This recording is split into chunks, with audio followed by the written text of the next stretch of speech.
नमस्कार साथियों, मैं अमित कुमार मौर्य और नर्सिंग एकेडमी के शानदार यूट्यूब चैनल पर आप सभी का बहुत बहुत स्वागत अभिनंदन करता हूं। आज मैं अपने मेंटल हेल्थ नर्सिंग के यूनिट नंबर 3 के साथ लेक्चर नंबर 2 के साथ आप सभी के सामने हाजिर हूं, जिसका मेरा आज का टॉपिक है मेंटल स्टेटस एग्जामिनेशन, जिसको हम शॉर्ट फॉर्म में MSE के नाम से भी जानते हैं। MSc क्या है? MSc मेंटल स्टेटस एग्जामिनेशन, जिसको हम अच्छे से पढ़ने वाले हैं। इस टॉपिक को अच्छे से इन डिटेल पढ़ेंगे क्योंकि एग्जाम के अंदर ये जो यूनिवर्सिटी एग्जाम है, इसके अंदर ये 5 नंबर के क्वेश्चन में कई बार ऐसे पूछा गया है। देखिए, मेंटल स्टेटस एग्जामिनेशन जानते हैं क्या होता है, इसका इंट्रोडक्शन देख लेते हैं एक बार कि मेंटल स्टेटस एग्जामिनेशन क्या होता है। Mental status examination is the description of the patient appearance. Patient की जो अपीयरेंस है, पेशेंट की जो स्पीच है, पेशेंट के जो एक्शंस है, पेशेंट की जो थॉट्स हैं ड्यूरिंग द इंटरव्यू। कोई भी अगर पेशेंट का इंटरव्यू हो रहा है, उसके दौरान जो पेशेंट का कोई भी एक्शन, स्पीच, थॉट, ये है, ये सब चीजें हैं उसके अंदर, तो हम उसको क्या बोलते हैं? उसको क्या बोलेंगे? मेंटल स्टेटस एग्जामिनेशन बोलेंगे। It is the systematic, formal and recording finding about the thinking behaviour. Patient history remain stable where the mental status can be changed daily और hourly। ये क्या बता रहे हैं कि जो मेंटल स्टेटस है, क्या वो सिस्टमैटिक, फॉर्मल रिकॉर्डिंग फाइंडिंग है, जिसके अंदर जो पेशेंट का जो मेंटल स्टेटस है वो कुछ आवर्स के अंदर भी चेंज हो सकता है, कुछ डेज के अंदर भी चेंज हो सकता है, और डेली के डेली भी वो चेंज हो सकता है। मेंटल स्टेटस पेशेंट का चेंज हो सकता है। कोई भी मेंटल ऑल्टर्ड पेशेंट है जो मेंटली डिस्टर्ब्ड है, कोई भी ऐसा पेशेंट है जिसका जो मेंटल स्टेटस थोड़ा सा अल्टर्ड है, तो उसके लाइफ में, उसके पर्सन की डे टू डे लाइफ में जो पेशेंट का बिहेवियर है, उसकी थिंकिंग है, जो उसकी फाइंडिंग है, उसको हम रिकॉर्ड करेंगे। उसके अंदर जो भी उसके डाटा डेली चेंज होते हैं या आवरली चेंज होते हैं, उसको भी हम इसके अंदर जानते हुए चलेंगे। ठीक है, अब डेफिनेशन देख लेते हैं कि MSc की डेफिनेशन क्या होती है। Mental status examination is an assessment of patients level of cognitive. Cognitive का लेवल मतलब कि उस level of thinking, knowledge related ability, appearance, emotional mood, speech, thought patterns and the time and evaluation of the time. इसके अंदर हम क्या करते हैं? हम जानते हैं कि मेंटल स्टेटस एग्जामिनेशन क्या है। एक असेसमेंट है किसका? पेशेंट के level of cognitive, knowledge related ability, appearance, emotional mood and speech, thoughts pattern at the time of evaluation. Evaluation के टाइम पर ये सारी चीजें जानने का इसके अंदर हमें जानने को मिलता है। ठीक है, उसके बाद पहले एक बार डेफिनेशन को एक बार और थोड़ा सा क्लियर पढ़ लेते हैं कि मेंटल स्टेटस असेसमेंट क्या होता है। मेंटल स्टेटस एग्जामिनेशन क्या है? ये एक टाइप ऑफ असेसमेंट है जिसके अंदर हम पेशेंट का level of cognitive, level of ability of appearance, level of emotional state, speech, thought patterns हम इसके अंदर देखते हैं। पेशेंट के जितने भी ये पैटर्न्स हैं, हम इसके अंदर इसको स्टडी करते हैं। उसके बाद इसका पर्पस क्या है? कोई भी स्टेटस एग्जामिनेशन करना है, जैसे हमें मेंटल स्टेटस एग्जामिनेशन करना है, MSc करना है, तो इसका क्या पर्पस है, क्या सिग्निफिकेंस है इसका लाइफ में, इसके पर्पस को हम जान लेते हैं एक बार। To check the current status of the client. क्या करने के लिए? जो भी करंट स्टेटस है क्लाइंट का, उसको चेक करने के लिए हम क्या करेंगे? इसके अंदर देखेंगे। To obtain a comprehensive cross sectional description of the patient's mental status. जो भी कोई भी पेशेंट का मेंटल स्टेटस है, उसको एक बार क्रॉस एग्जामिन करने के लिए, उसको क्रॉस वेरीफाई करने के लिए, क्रॉस चेक करने के लिए हम क्या करेंगे? मेंटल स्टेटस एग्जामिनेशन करते हैं। उसके बाद to get the biographical and historical information of the patient client. जो भी हिस्ट्री है पेशेंट की, जो भी बायोग्राफिकल डाटा है पेशेंट का, उसको कलेक्ट करने के लिए, उसको चेक करने के लिए हमें इसके अंदर ये स्टेटस लेते हैं। To allow us to make the diagnosis. MSc क्या हेल्प करता है? MSc जो मेंटल स्टेटस एग्जामिनेशन है, वो डॉक्टर को या कोई भी स्टाफ को अलाउ करता है कि वो पेशेंट की डायग्नोसिस को कंप्लीटली बना पाए। To test the mental ability and mental capacity. और क्या करेंगे? जो भी मेंटल एबिलिटी है, मेंटल कैपेसिटी है, उसको टेस्ट करेंगे, उसको जानेंगे। ठीक है, उसके बाद next components of mental status examination. इसके अंदर कौन कौन से कंपोनेंट्स आते हैं? इसके अंदर आएगा जनरल बिहेवियर फर्स्ट, फिर psychomotor activity second, speech, thought, mood, perception and cognitive function. मैंने क्या बताया? इसके अंदर कौन कौन से टर्म्स आएंगे, इसके कौन कौन से कंपोनेंट्स है? तो सबसे पहले जनरल बिहेवियर। पेशेंट जो है वो कैसा बिहेव करता है, कैसा उसका जनरल बिहेवियर है, किसी भी पर्सन के साथ, किसी नोन के साथ, किसी अननोन के साथ, वो किसके अंदर पढ़ते हैं? हम जनरल बिहेवियर के अंदर पढ़ते हैं। उसके बाद साइकोमोटर एक्टिविटी, कैसी उसकी साइकोमोटर एबिलिटीज हो चुकी हैं, उसकी साइकोमोटर एक्टिविटीज कैसी हैं, उसके बारे में हम इसके अंदर देखेंगे। फिर पर्सन का जो स्पीच है, स्पीच के बारे में देखेंगे। पर्सन का जो थॉट है, जो उसका मूड डिसऑर्डर है, जो उसकी मूड के बारे में बताता है, जो उसका परसेप्शन है और जो उसका कॉग्निटिव फंक्शन है पर्सन का, वो जो बारे में बताता है, उसके बारे में हम इसके अंदर जानेंगे। ठीक है, उसके बाद अब देखते हैं आइडेंटिफिकेशन डाटा में हम क्या क्या कवर करते हैं। आइडेंटिफिकेशन डाटा मैंने इससे पहले जो लेक्चर लिया था, जो लेक्चर नंबर 1 था, जिसके अंदर हमने आइडेंटिफिकेशन डाटा को इन डिटेल कवर किया था, जिसके अंदर हम जो पेशेंट का बेस लाइन डाटा है उसे कलेक्ट करते हैं, जैसे कि नेम, एज, जेंडर, सेक्स, उसके बाद relationship status, religion, married, unmarried, occupation, salary, सब कुछ इसके अंदर हम डिस्क्राइब करते हैं। कब उसका हॉस्पिटल के अंदर एडमिशन हुआ, कब उसका डिस्चार्ज प्लान हो रहा है, कौन से डॉक्टर उसको देख रहे हैं, कौन सा उसका आईपीडी नंबर है, या फिर जिसको यूएचआईडी नंबर भी हम बोलते हैं। ठीक है, name, gender, age, date of admission, ward, religion, type of family, education, marital status, diet, informant, name. तो ये सब किसके अंदर आता है, ये सारी चीजें किसके अंदर आएंगी, आइडेंटिफिकेशन डाटा के अंदर आएंगी। उसके बाद जनरल अपीयरेंस, पेशेंट, कोई भी पेशेंट हमें मिला तो उसकी जनरल अपीयरेंस क्या है, उसके बारे में एक बार हम देख लेते हैं कि जनरल अपीयरेंस में हम क्या देखेंगे। पहले तो उसका कॉन्शियसनेस लेवल देखेंगे, चेक करेंगे कि पेशेंट कॉन्शियस है, फुली कॉन्शियस है, पार्शियली कॉन्शियस है, या बिल्कुल भी कॉन्शियस नहीं है। पेशेंट लिथार्जिक भी हो सकता है, तो पहले हम क्या करेंगे, कॉन्शियसनेस चेक करेंगे पेशेंट की। उसके बाद फिजिकल फीचर, जो पेशेंट का कोई भी फिजिकल फीचर है उसको चेक करेंगे कि क्या फिजिकल फीचर इसके अंदर आ रहे हैं, जैसे कि पेशेंट का जो बॉडी बिल्ड है, थिन है, गुड है, बिल्ट कैसा है बॉडी का, फिजिकल फीचर कैसे है, वो हम इसके अंदर देखेंगे। उसके बाद फेशियल एक्सप्रेशन देखेंगे, जो पेशेंट है या जो भी पर्सन है उसका फेशियल एक्सप्रेशन क्या है, डल है, हैप्पी है, एक्साइटेड है, क्या फेशियल एक्सप्रेशन वो शो कर रहा है।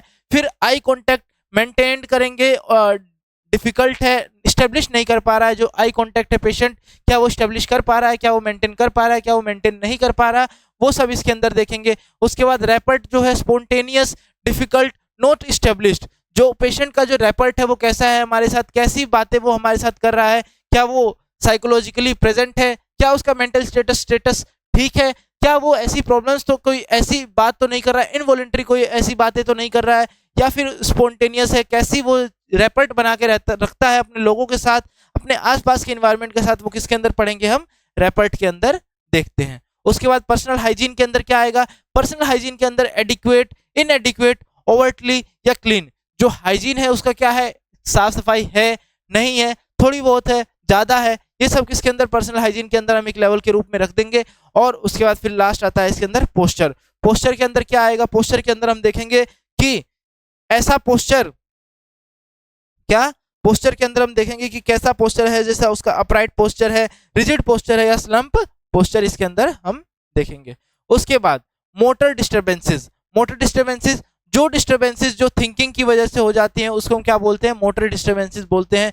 जैसे कि ओवर एक्टिविटी और हाइपर एक्टिविटी, ज्यादा एक्टिविटी हो जाए, पेस, सिट स्टिल, ये सब किसके अंदर आ जाएगा, मोटर डिस्टर्बेंस के अंदर आ जाएगा। अंडर एक्टिविटी के अंदर क्या आएगा, साइकोमोटर रिटार्डेशन, साइकोमोटर रिटार्डेशन, अगर कोई भी साइकोमोटर रिटार्डेशन होता है तो वो किसके अंदर आएगा, अंडर एक्टिविटी के अंदर आएगा। उसके अलावा कंपल्सन, कंपल्शन के अंदर क्या आएगा, कंपल्शन के अंदर ये आएगा कि हम कोई भी चीजें कंपल्सरी करते हैं, कोई भी चीजें चेक करने के लिए कंपल्सरी एडवाइस करते हैं, तो उसके अंदर क्या आ जाएगा, वो हम किसके अंदर देखेंगे, वो हम कंपल्शन के अंदर देखेंगे। इकोप्रेक्सिया, इकोप्रेक्सिया क्या है, evidence of mimicking, evidence of mimicking, अगर कोई पर्सन किसी को मिमिक करता है या फिर उसको कॉपी करने की कोशिश करता है तो वो किसके अंदर आ जाएगा, इकोपेरेक्सिया के अंदर आ जाएगा। अगर पर्सन इनवॉलेंट्री या वॉलेंट्री किसी को मिमिक कर रहा है, कोई भी अगर उसका मेंटल स्टेटस एग्जामिनेशन के दौरान वो अगर ऐसा कुछ मिमिक करता है तो उसे हम क्या बोलेंगे,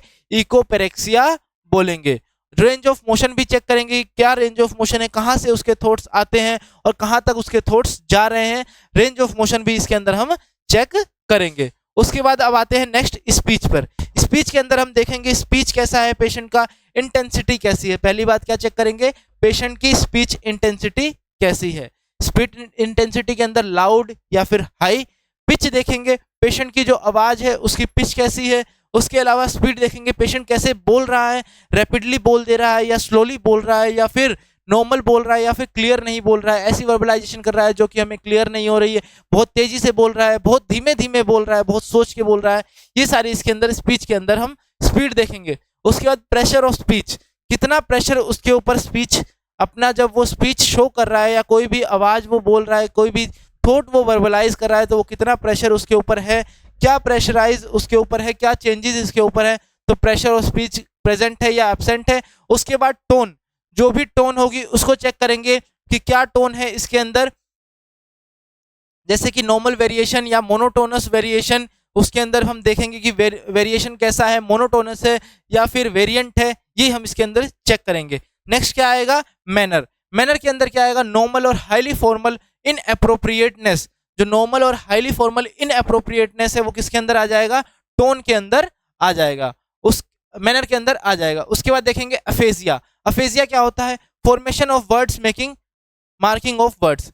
अफेजिया के अंदर क्या होगा, हम वर्ड्स को मार्क करेंगे, उसको फॉर्मुलेट करेंगे, उसको देखेंगे कि क्या चीजें होती हैं अफेजिया के अंदर, कि हम फॉर्मुलेट करेंगे वर्ड्स को, उसको मेक करेंगे और वर्ड्स को रिप्लाई करेंगे। उसके बाद कोहेरेंस। कोहेरेंस के अंदर आ जाएगा फुली कोहेरेंट या ओवर इलेबोरेटेड या incoherent. Fully coherent, over elaborative या इनकोहेरेंट चीजें इसके अंदर आएंगी जो हम इसके अंदर पढ़ेंगे। ठीक है, उसके बाद अब थॉट के बारे में आ जाइए। थॉट के बारे में थोड़ी सी बात कर लेते हैं कि थॉट के अंदर क्या आएगा, form of thought, flight of ideas, associated of looseness, circumstantiality, tangentiality, neologism, concrete thinking, clang association, word salad, persecution, echolalia and mutism. इसमें बहुत सारे नए नए टर्म आए होंगे जिसके अंदर हम पर्सन के थॉट को डिफाइन कर सकते हैं।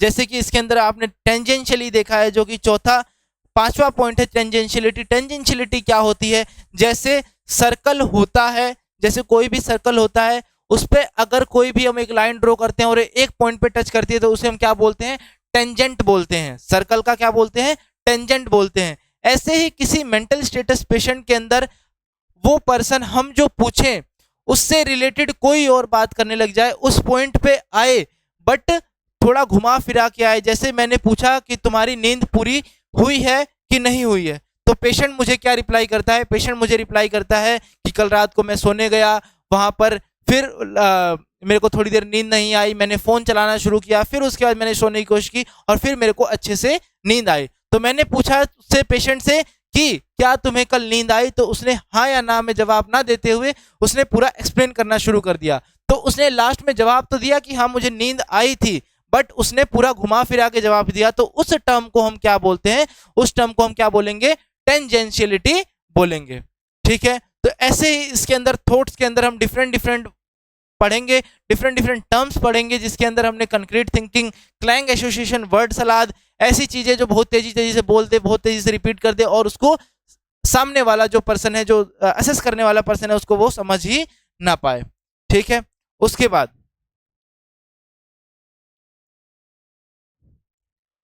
हम देखेंगे content of thought. Content of thought के अंदर हम देखेंगे delusion, unrealistic ideas, beliefs, content of any delusion system, इसके अंदर हम ये देखेंगे। और फिर इसके अंदर हम देखेंगे persecutory, grandiose, reference, somatic and निरिस्टिक।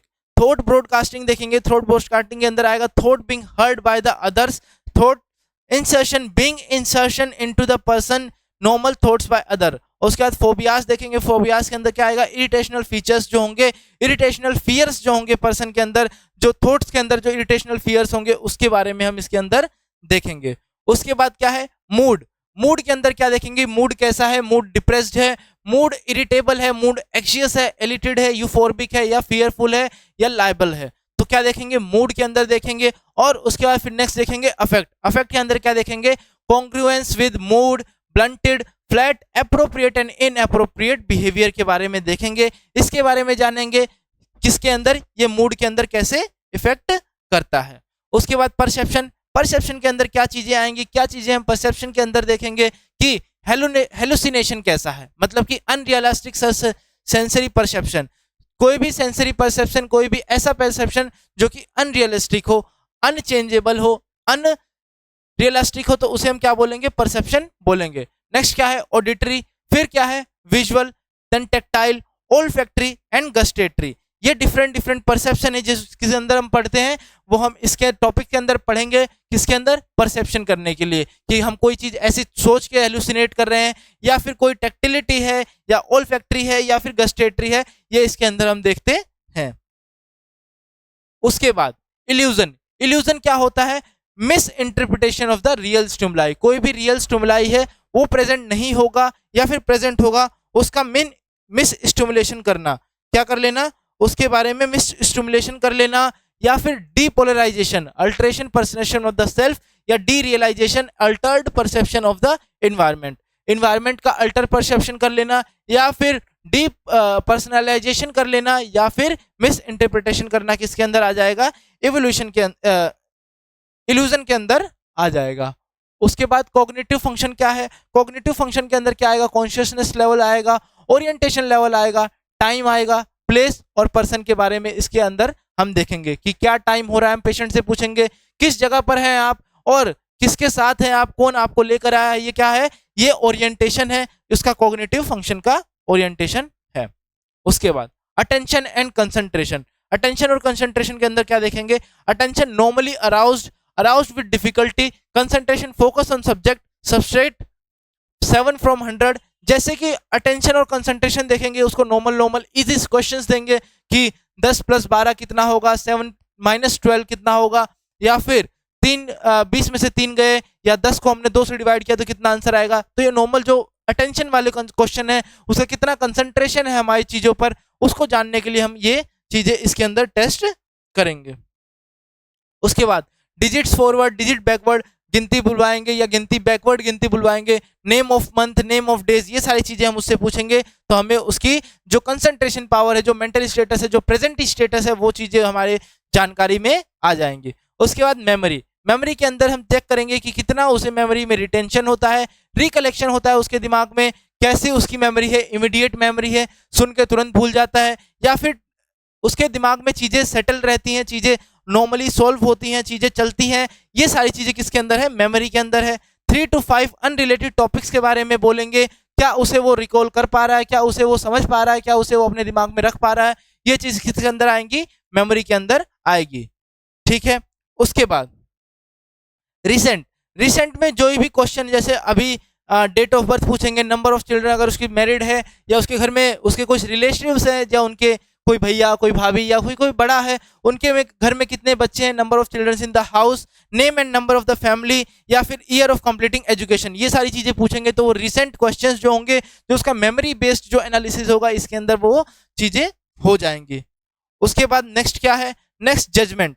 Patient कैसा जजमेंट कर रहा है वो इसके अंदर हम पढ़ेंगे कि पेशेंट जज कैसे कर रहा है चीज़ों को, एबिलिटी टू सॉल्व प्रॉब्लम, या फिर उसको कोई भी डिसीजन लेना है, या उसकी कोई एबिलिटी है तो वो पेशेंट कैसे ले रहा है, या कैसे उस चीज़ों को जान रहा है। उसके बाद असेस करेंगे उसको एरिया को, जैसे पर्सनल एरिया को, सोशल एरिया को, या फिर टेस्ट को, या फिर फायर प्रॉब्लम्स को, या फिर लेटर प्रॉब्लम्स को हम देखेंगे, कैसे हम उसके बारे में जानेंगे, कैसे उसके बारे में देखेंगे, वो किसके अंदर आएगा, जजमेंट के अंदर आएगा। फिर नेक्स्ट क्या है, इंटेलिजेंस। इंटेलिजेंस के अंदर क्या इंक्लूड करेगा कि जनरल इंफॉर्मेशन है, या कॉम्प्रिहेंशन है, या अर्थमेटिक कोई भी प्रॉब्लम है, जो कोई भी मैथ का सॉल्यूशन है, कोई भी मैथ का प्रॉब्लम है, या कोई भी जनरल क्वेश्चन है, कोई भी 5 river, 5 cities, capital of the countries, ये सारी चीजें इसके अंदर लिखी, general knowledge, name of the prime minister, 5 river, 5 cities, या 5 स्टेट्स के नाम, या कैपिटल ऑफ द कंट्रीज, ये सब किसके अंदर आएगा, जनरल इंटेलिजेंस के अंदर पेशेंट की आ जाएगा।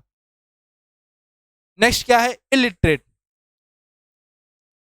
अगर कोई पेशेंट है इलिटरेट है, तो उसको हम डिफरेंट सीजन्स के बारे में पूछेंगे, डिफरेंट फ्रूट्स के बारे में पूछेंगे, जो अनाज का चावल है, अनाज जो है उसके जो रेट्स हैं उसके बारे में पूछेंगे, जो लैंड के प्राइजेस हैं, पेन पेंसिल कितने में मिलती है, जो कोई भी, जैसे मान लीजिए अगर कोई भी ऐसा पेशेंट है हमारे पास जो कि अनएजुकेटेड है, इलिटरेट है, बट वो खेती के बारे में ज़्यादा नॉलेज रखता है, वो फार्मर है, वो by working bye occupation by profession वो फार्मर है, तो उससे हम फार्म रिलेटेड जो विलेज रिलेटेड क्वेश्चन है वो हम उससे पूछकर उसकी जो नॉर्मल थिंकिंग है उसको हम पता कर सकते हैं, उसके बारे में हम जान सकते हैं। अर्थमेटिक क्वेश्चन, जैसे कि अगर 18 बॉयज रीडिवाइड करते हैं ग्रुप में 6 में, तो एक ग्रुप में कितने होंगे, जैसे 18 बच्चे हमारे पास हैं और उसको हमें 6 ग्रुप में डिवाइड करना है, तो एक ग्रुप में कितने बच्चे होंगे। ऐसे इजी क्वेश्चन उनसे पूछकर हम उनको उनका जो मेंटल स्टेटस है उसको एग्जामिन कर सकते हैं। फिर कॉम्प्रिहेंसिव क्वेश्चन पूछकर, कोई चीज उनसे पूछकर, जैसे कि आप कैसा फील कर रहे हैं, आप कैसा लग रहा है आपको,